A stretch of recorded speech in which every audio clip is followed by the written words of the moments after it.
Hello friends, Manoj Rajguru की political science classes में आपका स्वागत है। अगर आपको मेरे वीडियो, उनके कंटेंट और उनका प्रेजेंटेशन पसंद आए तो मेरे वीडियोस को लाइक करें, मेरे चैनल को सब्सक्राइब करें और बेल आइकन को दबाएं ताकि आने वाले वीडियोस की नोटिफिकेशन आपको टाइम टाइम पर मिलते रहे और एक ही प्लेटफॉर्म पर आप मेरे सारे वीडियो को एक्सेस कर सकें। Thank you. तो अभी जो हम लोग देखने जा रहे हैं कल की क्लास के आगे से कंटिन्यू करते हुए, वो है ब्रिटेन के अंदर सम्राट के पावर्स और फंक्शंस, है ना। बहुत बार हम इसको क्राउन के पावर्स और फंक्शंस भी देखने को मिलता है, लेकिन मोटे तौर पर ये जिन जिन रूपों में हम इसको समझने की कोशिश कर रहे हैं, तो हम कह सकते हैं कि ब्रिटेन में सम्राट की शक्तियां और कार्य क्या है उसको हम देखने की कोशिश कर रहे हैं। सबसे पहली बात अगर हम देखें तो सम्राट को कुछ एग्जीक्यूटिव पावर्स प्राप्त हैं, जिसको हम कह रहे हैं कार्यपालिका की शक्तियां। कौन कौन सी कार्यपालिका की शक्तियां हैं? तो सबसे पहली बात जो सबसे मुख्य है कि जापान में सारी कार्यपालिका शक्तियां क्राउन के अंदर निहित है या सम्राट के अंदर निहित है। यहाँ सारी कार्यपालिका शक्तियों का मतलब, जैसा कि हमने कहा कि संसदीय व्यवस्था के तहत कार्यपालिका का प्रधान कौन है? सम्राट है। तो इसीलिए सारी कार्यपालिका जो शक्तियां हैं जो कि एग्जीक्यूट की जानी है, उन शक्तियों को सम्राट के अंदर निहित किया गया है। सम्राट उन शक्तियों का प्रयोग कर रहा है या नहीं कर रहा है वो अलग बात है, लेकिन मुखिया कार्यपालिका का सम्राट को बनाया गया है और उसी सम्राट के नाम पर इन कार्यपालिका की शक्तियों का प्रयोग परमानेंट एग्जीक्यूटिव भी करती है और पॉलिटिकल एग्जीक्यूटिव भी करती है। बार बार मैं ये दो शब्द बोल रहा हूं, परमानेंट एग्जीक्यूटिव और पॉलिटिकल एग्जीक्यूटिव। हम लोग एक बार इसको समझ चुके हैं। परमानेंट एग्जीक्यूटिव का मतलब यहाँ ब्यूरोक्रेसी से है, लोक सेवकों से है, सिविल सेवकों से है, और पॉलिटिकल एग्जीक्यूटिव का मतलब जो निर्वाचित सरकार है, प्रधानमंत्री और मंत्री परिषद, उससे है। तो ये जितनी भी एग्जीक्यूटिव पावर्स का जो यूज किया जा रहा है, चाहे वो पॉलिटिकल एग्जीक्यूटिव के द्वारा हो चाहे परमानेंट एग्जीक्यूटिव के द्वारा हो, वो क्राउन के नाम पर या सम्राट के नाम पर ही उनका प्रयोग किया जाता है। तो यहाँ पर एक ये चीज वापस बता रही है कि सम्राट जो है वो शासन का मुखिया है। फिर इसी एग्जीक्यूटिव पावर्स के तहत हम बता सकते हैं कि ब्रिटेन के अंदर सम्राट को कुछ नियुक्तियां करने की शक्तियां प्राप्त है, जिसमें जितने भी सैन्य अधिकारी हैं, असैन्य अधिकारी हैं। असैन्य अधिकारी का मतलब वो सारे ऑफिसर्स जिनका संबंध आर्मी से नहीं है, जितने भी जजेस हैं, जो प्रमुख चर्च हैं, जो कि रिलीजन का क्रिश्चियन रिलीजन की सिंबल है, तो ऐसे प्रमुख चर्च के जो पदाधिकारी हैं, जिनमें बिशप, आर्क बिशप, ये लोग आते हैं, उनकी नियुक्ति, जो शाही आयोग रॉयल कमीशन हैं, उनके मेंबर्स, प्रधानमंत्री, मंत्री परिषद के सदस्य, लोक सभा के अंदर जो अपीलीय लॉर्ड्स होते हैं उनकी, सिविल सर्वेंट्स के जो कमिश्नर होते हैं इनकी, इन सब की नियुक्तियां सम्राट के माध्यम से की जाती है या सम्राट के द्वारा की जाती है। तो ये एक और कार्यपालिका शक्तियों के रूप में हम बता सकते हैं सम्राट की। फिर यहां पर हम ये भी कह सकते हैं कि सम्राट जो है वो राष्ट्रीय सैनिक सेवाओं का सर्वोच्च कमांडर होता है। जिसे आपने भारत के अंदर देखा था, तीनों सेनाओं का सर्वोच्च सेनापति कौन है? राष्ट्रपति है। और उसके बाद तीनों सेनाओं के अलग अलग सेनाध्यक्ष होते हैं। उसी तरह से ब्रिटेन के अंदर भी जो राष्ट्रीय सैनिक सेवाएं हैं, उनके सर्वोच्च कमांडर के रूप में सम्राट को स्थापित किया गया है। और फिर हर सेना का एक पदाधिकारी, जो जो कमांड पदाधिकारी है, उस कमांड पदाधिकारी की नियुक्ति सम्राट के द्वारा, जैसे हमारे यहाँ अलग अलग सेनाओं के अध्यक्ष होते हैं, वैसे ही वहां पर सेनाओं के पदाधिकारियों की नियुक्ति सम्राट के द्वारा की जाती है। हम लोग ये भी बता सकते हैं कि सम्राट का जो है वो राष्ट्रीय वित्त, राष्ट्रीय कोष पर नियंत्रण होता है।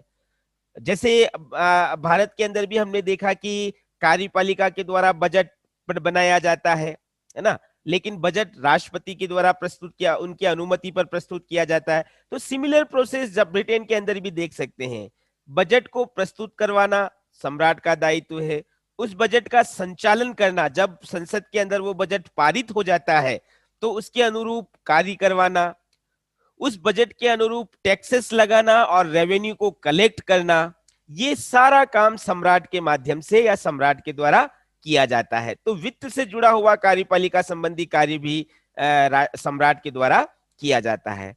हम लोग ये भी बता सकते हैं कि सम्राट विदेश नीति के क्षेत्र में भी महत्वपूर्ण भूमिका निभाता है। विदेश नीति किस तरह की होगी, विदेशी संबंधों का संचालन किस तरह से होगा, संधियां किस प्रकार से की जाएगी, ये सारे काम सम्राट के द्वारा किए जाते हैं। इसी के साथ ब्रिटेन दूसरे देशों के साथ युद्ध करेगा, शांति की स्थापना करेगा, न्यूट्रलिटी या तटस्थता को स्थापित करेगा, या किन देशों के साथ संधियां करेगा, ये सब सम्राट के द्वारा की जाती है, कार्यपालिका प्रधान के द्वारा की जाती है। हालांकि कुछ संधियां ऐसी भी है जिस पर संसद की स्वीकृति आवश्यक होती है, लेकिन रिमेनिंग कुछ जो इश्यूज हैं उनके ऊपर दूसरे देशों के साथ ट्रीटीज करने का अधिकार भी सम्राट के पास होता है। तो कहने का मतलब महत्वपूर्ण कार्यपालिका शक्तियां जो है वो सम्राट के द्वारा प्रयोग में लाई जाती है। लेकिन ये सब थ्योरेटिकल एस्पेक्ट्स है, ये जितने भी कार्य अभी हमने देखे हैं, संविधान ने ये काम सम्राट को सौंपे हैं। हम ये कह सकते हैं कि सम्राट इन कार्यों को संपादित करता है, लेकिन प्रैक्टिस के अंदर हम ये देखते हैं कि सम्राट के नाम पर ये सारे काम कौन कर रहा है, प्रधानमंत्री और उनकी मंत्री परिषद के द्वारा किए जा रहे हैं। लेकिन फिर भी जब हम सम्राट की बात करते हैं तो हम कह सकते हैं कि ये सम्राट के एग्जीक्यूटिव पावर्स हैं। दूसरा एरिया अगर हम देखें तो वो है लेजिस्लेचर से जुड़ा हुआ, लेजिस्लेटिव पावर्स। ब्रिटेन में सम्राट को कुछ लेजिस्लेटिव पावर्स भी हैं। जैसे अगर आप इंडिया के कंटेक्स्ट में बात करो, भारत की संसद के अंदर कौन कौन शामिल है, राष्ट्रपति, लोकसभा और राज्यसभा। उसी तरह से ब्रिटिश लेजिस्लेचर की जब हम बात करते हैं तो ब्रिटिश पार्लियामेंट के अंदर भी सम्राट एक महत्वपूर्ण भूमिका निभाता है, और उसी भूमिका के तहत सम्राट जो है वो संसद के साथ मिलकर जो लेजिस्लेचर से जुड़ी हुई पावर्स है, लेजिस्लेटिव पावर्स, उनको यूज में लेता है। हम कह सकते हैं कि ब्रिटेन के अंदर विधायी शक्तियां सम्राट और संसद में सम्मिलित रूप से जॉइंटली निहित की गई है, और इसी कारण जितने भी बिल जो पार्लियामेंट के द्वारा पारित किए जाते हैं उनको स्वीकृति सम्राट के द्वारा दी जानी आवश्यक है। ये सारे थ्योरेटिकल कंसेप्ट्स पढ़ रहे हैं हम, है ना। प्रैक्टिस क्या है वो हम बाद में देखेंगे। तो कहने का मतलब विधायी शक्तियां सम्राट के साथ साथ संसद में निहित है, और इसीलिए संसद के द्वारा पारित सभी विधेयकों पर सम्राट की स्वीकृति आवश्यक है। यहां तक कि ब्रिटेन के अंदर सम्राट को वीटो पावर भी प्राप्त है, निषेधाधिकार की शक्ति। वीटो पावर का मतलब कि अगर संसद कोई कानून बना रही है और अगर सम्राट को वो कानून पसंद नहीं है, या पसंद का मतलब अगर सम्राट को ये लगता है कि ये संवैधानिक मान्यताओं के अनुरूप नहीं है, जनहितों के अनुरूप नहीं है, तो सम्राट ऐसे कानूनों को मान्यता देने से इनकार कर सकता है। ये सम्राट के पास एक वीटो पावर है। हालांकि 1707 ईस्वी के बाद, उस समय एक साम्राज्ञी एन हुई, क्वीन एन नाम से एक क्वीन हुई थी, उन्होंने आखिरी बार वीटो का प्रयोग किया। उसके बाद वीटो का प्रयोग अभी तक हुआ नहीं है। ऐसा नहीं है कि वीटो का पावर खत्म कर दिया है, लेकिन वीटो का प्रैक्टिस में यूज हुआ ही नहीं है। उसके पीछे कुछ अलग रीजंस है, पॉलिटिकल रीजंस हैं, लेकिन हम लोग ये कह सकते हैं कि सम्राट के पास वीटो पावर है, भले ही उसका प्रयोग लंबे समय से नहीं हुआ है। सम्राट को ब्रिटिश पार्लियामेंट के सेशन बुलाने का, उनको पोस्टपोन करने का अधिकार है। सेशंस को स्थगित करना और सेशन को समाप्त करने का अधिकार है। यहां तक कि वो लोअर हाउस को विघटित, डिसॉल्व करने का अधिकार भी रखता है। लेकिन ये सारे अधिकारों का प्रयोग वो किनके माध्यम से करेगा, प्रधानमंत्री और मंत्री परिषद के माध्यम से करेगा। इसी तरह से ब्रिटेन के अंदर सम्राट को पार्लियामेंट के सेशंस के अंदर वेलकम स्पीच, उद्घाटन भाषण देने का अधिकार भी है। ये वेलकम स्पीच तैयार कौन करता है? कैबिनेट या काउंसिल ऑफ मिनिस्टर्स के द्वारा तैयार की जाती है। लेकिन जब हम सम्राट की बात कर रहे हैं तो सम्राट जो है वो दोनों सदनों के संयुक्त अधिवेशन के अंदर वेलकम स्पीच देने का काम भी करता है। एक और चीज यहां पर जो एक नया शब्द आप लोगों के लिए आया है, सपरिषद आदेश, ऑर्डर्स इन काउंसिल्स, इनकी घोषणा भी सम्राट के द्वारा की जाती है। यहां पर आप ऑर्डर्स इन काउंसिल या सपरिषद आदेश को डेलीगेटेड लेजिस्लेशन के तहत समझ सकते हो। प्रदत्त व्यवस्थापन में हमने क्या देखा था कि संसद जो है वो कानून की बड़ी बड़ी रूपरेखा तय कर देती है और उसके नियम उपनियम जो बारीकी बारीकी है, जो छोटी छोटी बातें हैं, वो तय करने का अधिकार जो है वो कार्यपालिका को सौंप देती है। तो यहाँ पर ऐसे सपरिषद आदेश सम्राट के नाम पर जारी किए जाते हैं। तो ये एक और सम्राट की विधायी शक्ति के तहत हम बता सकते हैं कि वो कानून निर्माण के क्षेत्र में भी अपनी भूमिका निभाता है।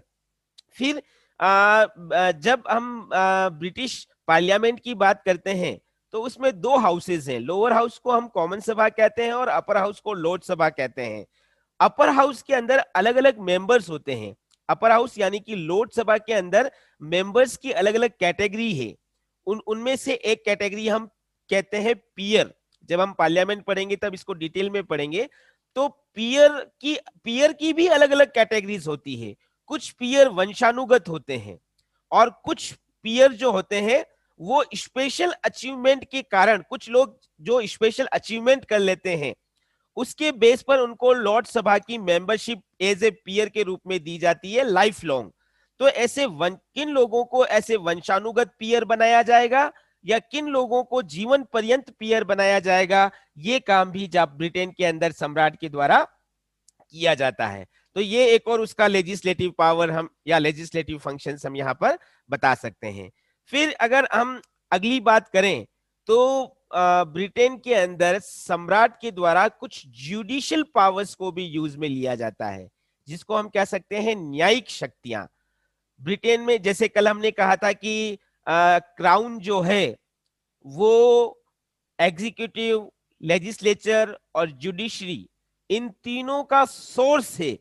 तो उसी बात को यहां पर हम देख रहे हैं कि सम्राट जो है वो समस्त न्यायिक शक्तियों का स्रोत है। जब ब्रिटेन के अंदर प्योरली राजतंत्र या मोनार्की प्रचलित था तब राजा ही सभी प्रकार की शक्तियों का स्रोत वास्तव में हुआ करता था। तो उसी परंपरा को आइडियली मेंटेन रखा गया है और ये कहा गया है कि समस्त न्यायिक शक्तियों का स्रोत जो है वो राजा या सम्राट होगा। हालांकि ब्रिटेन में अभी वर्तमान में या पिछले लंबे समय से हम कह सकते हैं कि वहां पर स्वतंत्र न्यायपालिका है। स्वतंत्र न्यायपालिका का मतलब जो कि सम्राट के नियंत्रण से मुक्त है, लेकिन उसके बावजूद सम्राट के पद की प्रेस्टीज को, उसकी डिग्निटी को मेंटेन करने के लिए हम लोग ये कहते हैं कि जब ब्रिटेन के अंदर समस्त न्यायिक शक्तियों का स्रोत सम्राट है। ब्रिटेन में जितनी भी जुडिशरी है, जितने भी न्यायालय हैं, वो सम्राट या साम्राज्ञी के न्यायालय हैं और जो न्याय प्रदान करने का काम किया जाता है वो सम्राट या साम्राज्ञी के नाम पर किया जाता है। देखिए मैं फिर कह रहा हूं, ये सम्राट की डिग्निटी, उसकी प्रेस्टीज, उसकी गरिमा को बनाए रखने के लिए ऐसा कहा जाता है। बाकी प्रैक्टिस में क्या है कि जुडिशरी जो है वो लॉ के बेस पर, क्योंकि वहां पर रूल ऑफ लॉ है, तो कानून के बेस पर वो निष्पक्ष और स्वतंत्र रहते हुए काम करती है। तो ये एक महत्वपूर्ण बात है। यहां पर एक और जुडिशियल पावर के रूप में अगर हम चर्चा करें तो हम बता सकते हैं कि ब्रिटेन के अंदर सम्राट को जो क्रिमिनल केसेस हैं, फौजदारी मामले हैं, उनके संदर्भ में क्षमादान का अधिकार प्राप्त है। वो ऐसे अपराधियों को जो फौजदारी मुकदमों में दंडित हुए हैं, जिनको सजा दी गई है न्यायालय के द्वारा, ऐसे व्यक्तियों को क्षमादान करने का अधिकार रखता है। हालांकि इसके लिए भी वो, हम आगे देखेंगे कि वो कैबिनेट के ऊपर डिपेंड है, लेकिन फिर भी ये सम्राट का अधिकार या उसकी शक्ति है कि वो फौजदारी मामलों में क्षमादान करने का अधिकार रखता है। सम्राट के यदि कुछ रिलीजियस पावर्स की अगर हम चर्चा करें तो एक थोड़ा सा बैकग्राउंड हम लोग देखते हैं कि यूरोप के अंदर जो मिडाइवल पीरियड रहा था, मध्यकाल के अंदर धर्म और धर्म और राज्य, इन दोनों का संबंध रहा है। धर्म सत्ता और राज सत्ता, यानी कि रिलीजियस अथॉरिटी और पॉलिटिकल अथॉरिटी, ये दोनों आपस में कनेक्ट रही है। और एक समय ऐसा भी था जब यूरोपियन देशों के अंदर धर्म सत्ता राज सत्ता पर हावी थी।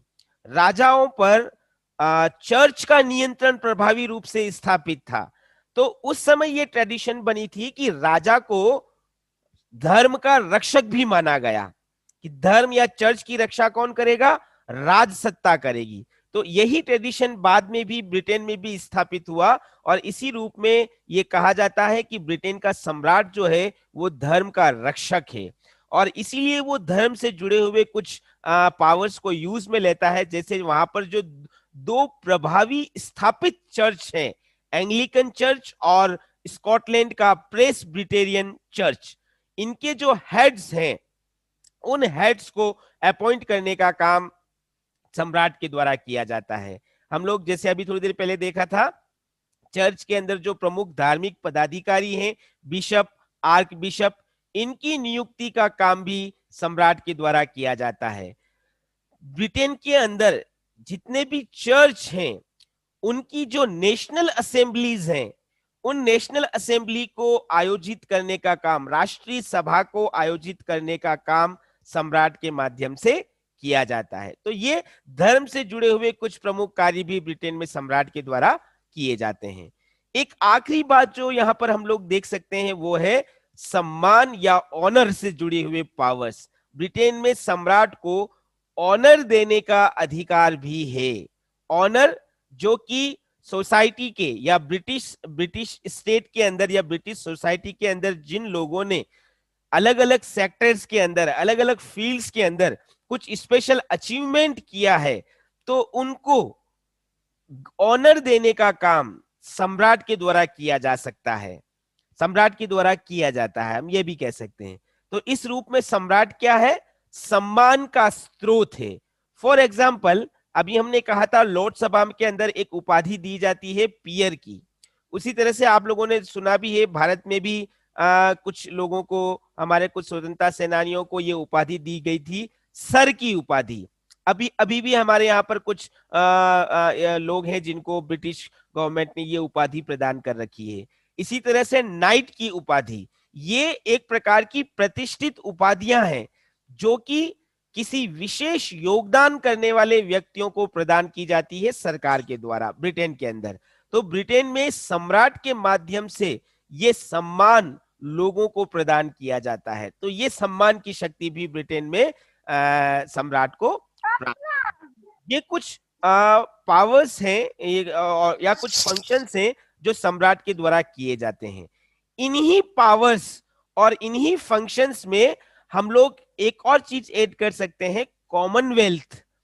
आप लोगों को मैंने बताया था एक बार कि ब्रिटेन का जिन जिन देशों के ऊपर आधिपत्य था, जो जो कॉलोनियल स्टेट रहे हैं ब्रिटेन के, अब तो सब आजाद हो चुके हैं, लेकिन जिन जिन जो जो देश या जो जो राज्य ब्रिटेन के उपनिवेश रहे हैं, आजाद होने के बाद, संप्रभु राज्य होने के बावजूद, उन सभी राज्यों का एक समूह कॉमनवेल्थ या राष्ट्रमंडल के रूप में जाना जाता है। और उनकी अध्यक्षता जो है, जब भी उनकी बैठकें होती हैं, उनके खेलों का आयोजन होता है, तो वो अध्यक्षता सम्राट के द्वारा की जाती है। तो ये एक और इस पद के ऑनर को बनाए रखने का प्रोविजन जो है वो स्थापित किया गया है। तो ये जितने भी पावर्स और फंक्शंस हैं ब्रिटेन में सम्राट के, इन पावर्स और फंक्शंस के अंदर कुछ विशेष बातें और जुड़ी हुई हैं जिनको हम अलग रूप में समझने की कोशिश करते हैं, और वो अलग रूप है पर्सनल प्रिविलेज, निजी विशेषाधिकार, सम्राट के निजी विशेषाधिकार। देखिए, मैंने अभी आज की क्लास के शुरू में आपसे कहा था कि ब्रिटेन में सम्राट का स्टेटस क्या है, क्या वो कुछ कुछ अर्थों में वास्तव में शक्तियों का प्रयोग करता है या वो केवल नाम मात्र का प्रधान है। तो शुरू से ब्रिटेन की राज व्यवस्था में संसदीय शासन जब से प्रारंभ हुआ, तब से लगाकर यदि वर्तमान तक की स्थिति की हम चर्चा करें तो हम ये कह सकते हैं कि अभी जितने भी फंक्शंस या पावर्स हमने सम्राट के देखे, उनके अंदर कुछ कार्य ऐसे हैं जिनमें सम्राट अपने विवेक का, अपने स्पेशल प्रिविलेज का प्रयोग कर सकता है और उसने किया भी है। लेकिन धीरे धीरे उन प्रिविलेज पावर्स का भी पतन हो चुका है। लेकिन फिर भी हम एक बार देखने की कोशिश करेंगे कि ब्रिटेन में सम्राट के पर्सनल प्रिविलेजेस क्या रहे हैं, निजी विशेषाधिकार क्या रहे हैं। इसमें हम सबसे पहली चर्चा करते हैं प्राइम मिनिस्टर की नियुक्ति। संसदीय शासन व्यवस्था में एक जनरल ट्रेडिशन क्या है, सामान्य परंपरा की जब हम बात करते हैं तो हम ये कहा जाता है कि प्रधानमंत्री की नियुक्ति सम्राट के द्वारा की जाएगी। सम्राट किस व्यक्ति को प्रधानमंत्री नियुक्त करेगा, तो उसके लिए भी एक परंपरा संसदीय शासन की ये है कि आम चुनावों में जिस दल को बहुमत प्राप्त होता है वो बहुमत दल अपना एक नेता चुनता है और उसी नेता को प्रधानमंत्री के पद पर नियुक्त करने के लिए सम्राट बाध्य है। तो ये तो हुई एक जनरल ट्रेडिशन, सामान्य परंपरा। लेकिन ब्रिटेन में सम्राट कुछ परिस्थितियों में प्रधानमंत्री की नियुक्ति के लिए अपने विवेक का, अपने विशेषाधिकार का प्रयोग कर सकता है। वो कौन सी परिस्थितियां हैं? पहली बात कि अगर किसी भी दल को आम चुनावों में स्पष्ट बहुमत ना मिले तो ऐसी स्थिति में कौन सा दल एक स्थायी स्टेबिलिटी वाली गवर्नमेंट स्टेब्लिश कर सकता है, इस सरकार को स्थायित्व प्रदान कर सकता है, उस दल के नेता को वो प्रधानमंत्री के पद के लिए आमंत्रित कर सकता है। तो ये एक और बात जो वहां पर हम विशेषाधिकार के बारे में बता सकते हैं। दूसरी बात, अगर किसी कारणवश प्रधानमंत्री ने त्यागपत्र दे दिया हो, मंत्रिमंडल का विघटन हो चुका हो, तो ऐसी स्थिति में यानी कि सरकार जब नेतृत्व विहीन हो जाती है तो ऐसी स्थिति में कौन बहुमत का नेतृत्व करेगा, पहली बात। दूसरी बात, बहुमत दल में से अगर दो लीडरशिप इमर्ज होकर आ जाए, दो नेतृत्व उभर कर आ जाए, तो उनमें से किसको चुना जाए ये तय करने का अधिकार सम्राट का होता है। तो विशेष परिस्थितियों में नेतृत्व विहीनता की स्थिति में प्रधानमंत्री की नियुक्ति का अधिकार, विशेषाधिकार सम्राट के पास आ जाता है। इसी तरह से अगर कोई राष्ट्रीय आपदा आ जाए और स्थापित सरकार अगर उस राष्ट्रीय संकट का समाधान नहीं कर पा रही हो, तो ऐसी स्थिति में एक राष्ट्रीय सरकार, हम लोग चर्चा करेंगे कभी इस अगली क्लास में कि राष्ट्रीय सरकार का मतलब क्या है। राष्ट्रीय सरकार जब राष्ट्रीय संकट का समाधान करने के लिए स्थापित की जानी आवश्यक हो तो उसका लीडर कौन होगा, किसको उसका प्रधानमंत्री बनाया जाएगा, ये भी सम्राट के द्वारा अपने विशेषाधिकार के तहत तय किया जाता है। हालांकि ये जो तीन परिस्थितियां हमने देखी जिसमें राष्ट्र सम्राट जो है वो प्रधानमंत्री की नियुक्ति के लिए अपने विशेषाधिकार का प्रयोग कर सकता है, सम्राट की ये शक्ति अमर्यादित या निरपेक्ष नहीं है। अर्थात सम्राट मनमानी नहीं कर सकता अपने इस विशेषाधिकार को लेकर, उसको लोकहित में संवैधानिक मर्यादाओं को ध्यान में रखते हुए अपने इस विशेषाधिकार का प्रयोग करना पड़ता है। लेकिन अब प्रैक्टिस में क्या है, हालांकि ये विशेषाधिकार सम्राट के पास है, लेकिन आपको लास्ट में दिख रहा होगा व्यावहारिक प्रक्रिया संबंधी नियम, यानी कि ये एक बिहेवियरल अप्रोच, प्रोसीजरल अप्रोच बन चुकी है कि ऐसा अब सम्राट के द्वारा विवेकाधिकार शक्तियों का प्रयोग किया ही नहीं जाता। क्यों?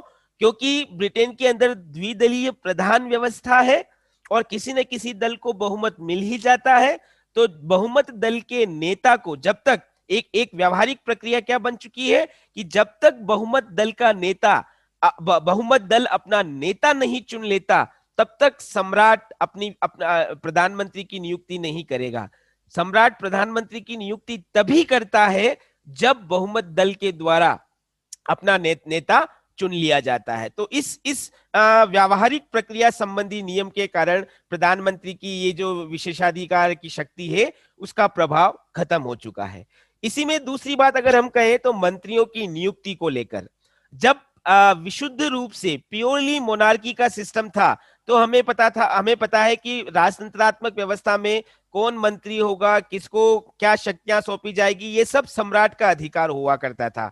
लेकिन जब से लोकतंत्र स्थापित हुआ है ब्रिटेन में, संसदीय प्रजातंत्र के तहत प्रधानमंत्री का यह अधिकार है कि उसके मंत्रिमंडल के अंदर कौन कौन से सदस्य होंगे। लेकिन जैसे कि मैंने कहा कि ब्रिटेन में सम्राट के पद को सम्मान और गरिमा से देखा जाता है, तो अब व्यवहार में क्या हो रहा है कि जब भी प्रधानमंत्री अपने मंत्रियों का चयन करता है, तो उनकी नियुक्ति से पहले वो उनकी सूची, संभावित नामों की सूची वो सम्राट के पास भेजता है, सम्राट से परामर्श करता है। सम्राट उस सूची के संबंध में अपने सजेशंस दे सकता है, अल्टरनेट विकल्प सुझा सकता है। हालांकि सम्राट के द्वारा सुझाए गए विकल्पों को मानना या न मानना पीएम की इच्छा पर निर्भर करता है। पीएम चाहे तो सम्राट के सुझाए गए नामों को मंत्रिमंडल में शामिल कर सकता है, और पीएम अगर चाहे तो उनको रिजेक्ट कर सकता है। फाइनल मंत्रियों को फाइनल रूप देने का काम जो है वो पीएम के द्वारा ही किया जाता है। लेकिन फिर भी यहां पर हम क्या बता सकते हैं कि सम्राट को ये अधिकार दिया गया है ट्रेडिशंस के रूप में कि पीएम जो है वो उनसे एडवाइस ले सकता है या उनसे सुझाव मांग सकता है। ये दूसरी मंत्रियों की नियुक्ति के संबंध में शक्ति। तीसरी बात हम बता सकते हैं सरकार की पद विमुक्ति, जो डिसमिसल है या जो रिमूवल है गवर्नमेंट का, उसको लेकर जनरली हम लोग क्या बोलते हैं कि लोकसभा, कॉमन सभा के अंदर जो लोक सदन है वहां पर, उसके अंदर अगर प्रधानमंत्री और उसके मंत्रिमंडल ने अपना विश्वास खो दिया है, नो कॉन्फिडेंस मोशन अगर आ गया है, तो उसको अपने पद से त्याग पत्र देना पड़ता है। ये तो जनरल कंडीशन है। लेकिन स्पेशल सर्कमस्टांसेस क्या है कि यदि नो कॉन्फिडेंस मोशन के बाद भी अगर सरकार अपने पद से इस्तीफा ना दे, तब ऐसी स्थिति में सम्राट जो है वो का सरकार को, प्रधानमंत्री और उसके मंत्रिमंडल को बर्खास्त कर सकता है। ये उसका अपना एक विशेष अधिकार है। हालांकि 1783 के बाद अभी तक सम्राट ने इस अधिकार का प्रयोग नहीं किया है, कारण कि कहीं पर इलेक्टेड गवर्नमेंट और मोनार्की के बीच में कोई कॉन्फ्लिक्ट ना हो जाए, राजतंत्रात्मक व्यवस्था को कहीं कोई चुनौती ना मिल जाए, इसलिए सम्राट राजनीतिक विषयों से दूरी बनाए रखता है और वो केवल औपचारिक कार्यों को संपादित करता है। तो इसीलिए हम लोग क्या कह सकते हैं कि अब भले ही सम्राट को सरकार को पद विमुक्त करने का विशेष अधिकार है, लेकिन लोकहित या सरकार सही ढंग से जन अपेक्षाओं पर खरी नहीं उतर रही है, या सरकार असंवैधानिक काम कर रही है, इन नामों पर सम्राट सरकार को अपदस्थ नहीं कर सकता। ये प्रैक्टिस में देखने को मिलता है। ये तीसरा क्राइटेरिया हम बता सकते हैं। चौथी बात, संसद को विघटित करने की। सामान्य नियम क्या कहता है कि जब आम चुनाव सरकार अविश्वास प्रस्ताव के द्वारा अपदस्थ कर दी जाती है, और अगर कोई प्रधानमंत्री ये सिफारिश कर दे कि अब कॉमन सभा को विघटित कर दिया जाए, तो सामान्य परंपरा के अनुसार सम्राट जो है वो कॉमन सभा को डिसॉल्व कर सकता है।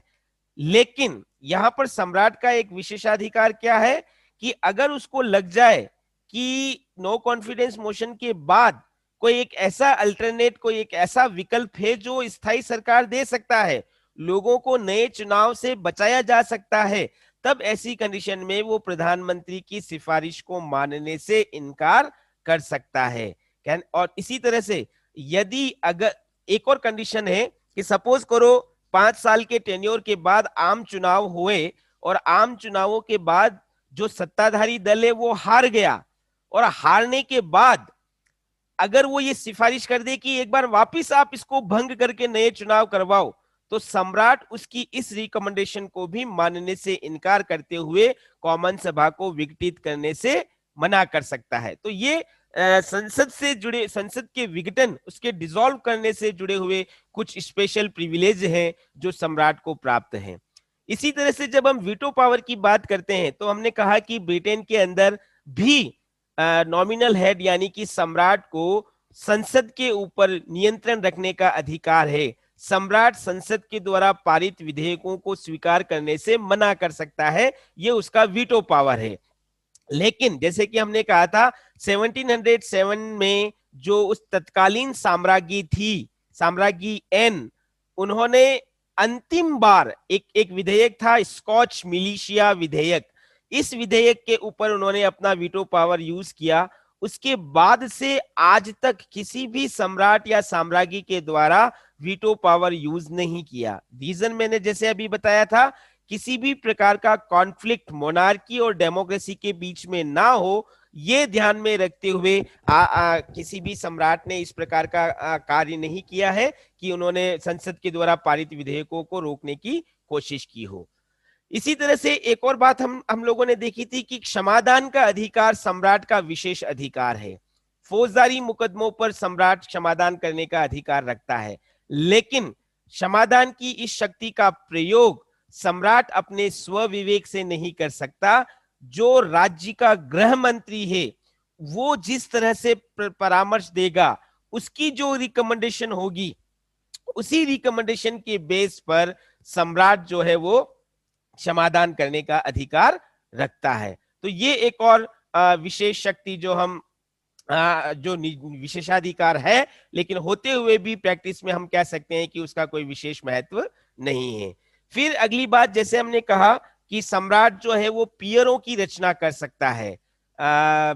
कुछ लोग जो स्पेशल अचीवमेंट करते हैं, सोशल सर्विसेज जिनके द्वारा की गई है, या अलग अलग सेक्टर्स में जिनका अच्छा कंट्रीब्यूशन रहा है, उनको लोक सभा में वंशानुगत या जीवन पर्यंत पियर की उपाधि के रूप में उन्हें चिन्हित नामांकित कर सकता है। लेकिन ये काम भी वो पीएम के परामर्श से ही कर सकता है, उसका अपना स्वविवेक कुछ नहीं है। जितनी भी संरक्षण या नियुक्तियों की जो शक्तियां थी, उन शक्तियों का प्रयोग भी सम्राट अपने स्वविवेक से नहीं कर सकता। व्यवहार में उनका प्रयोग प्रधानमंत्री के द्वारा ही किया जाता है। हम ये कह सकते हैं कि प्रधानमंत्री की रिकमेंडेशन पर ही सम्राट अपनी इन शक्तियों का प्रयोग कर सकता है। तो ये जितनी भी बातें अभी हम लोगों ने देखी, मोटे तौर पर हम क्या कह सकते हैं कि सम्राट को कहने को विशेषाधिकार प्राप्त हैं, पर्सनल प्रिविलेजेस हैं। वो पर्सनल प्रिविलेजेस एग्जीक्यूटिव के फील्ड में भी हैं, लेजिस्लेटिव पावर के फील्ड में भी हैं, लेकिन उसके बावजूद प्रैक्टिस के अंदर उन प्रिविलेजेस का प्रयोग सम्राट नहीं करता है या नहीं कर रहा है। ये एक महत्वपूर्ण बात जो हम ब्रिटेन के सम्राट के कंटेक्स्ट में बता सकते हैं। अगली क्लास में हम लोग इसी से जुड़ी हुई बात देखेंगे, सम्राट का स्टेटस क्या है, जिसमें हम दो बड़ी बड़ी बातों की चर्चा करेंगे। एक अभी आपको स्क्रीन पे दिख रहा होगा कि सम्राट कोई गलती नहीं करता है, और दूसरा सम्राट राज्य करता है, राज करता है, शासन नहीं करता। इस चीज को हम क्लियर करेंगे, जिससे पता चलेगा कि ब्रिटेन में सम्राट का स्टेटस क्या है। और दूसरा जो कल का हमारा टॉपिक होगा वो ये कि आखिर ऐसी क्या वजह है कि ब्रिटेन में सम्राट शक्ति शून्य होने के बावजूद ब्रिटेन में राजतंत्र का पद बनाया गया है, अभी तक राजतंत्र चल रहा है। तो राजतंत्र को बनाए रखने के कारण क्या है, ये दो बातें हम लोग कल की क्लास के अंदर देखेंगे।